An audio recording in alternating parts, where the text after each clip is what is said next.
Opposition leader మాట్లాడాల్సిందిగా కోరుతున్నాము.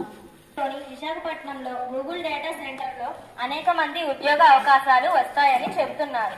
మరోపక్క కొందరు నిపుణులు దాని ద్వారా ఎక్కువ ఉద్యోగాలు రావని, అధిక విద్యుత్ నాటి వనరుల అవసరం ఉందని చెబుతున్నారు.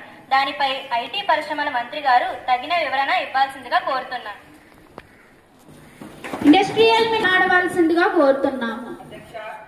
గూగుల్ కంపెనీ హామీ ఇచ్చింది అధ్యక్ష.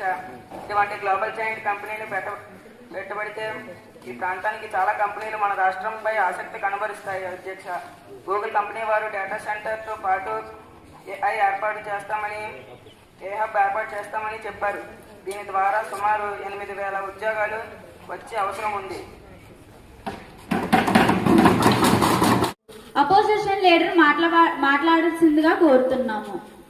విశాఖపట్నంలో గూగుల్ డేటా సెంటర్లో అనేక మంది ఉద్యోగ అవకాశాలు వస్తాయని చెబుతున్నారు. మరోపక్క కొందరు నిపుణులు దాని ద్వారా ఎక్కువ ఉద్యోగాలు రావని, అధిక విద్యుత్ నాటి వనరుల అవసరం ఉందని చెబుతున్నారు. దానిపై ఐటీ పరిశ్రమల మంత్రి గారు తగిన వివరణ ఇవ్వాల్సిందిగా కోరుతున్నారు. ఇండస్ట్రియల్ మాట్లాడవలసిందిగా కోరుతున్నాము. అధ్యక్ష, గూగుల్ కంపెనీ హామీ ఇచ్చింది అధ్యక్ష. ఇటువంటి గ్లోబల్ జాయింట్ కంపెనీలు పెట్టబడితే ఈ ప్రాంతానికి చాలా కంపెనీలు మన రాష్ట్రంపై ఆసక్తి కనబరుస్తాయి అధ్యక్ష. గూగుల్ కంపెనీ వారు డేటా సెంటర్తో పాటు ఏఐ ఏర్పాటు చేస్తామని చెప్పారు.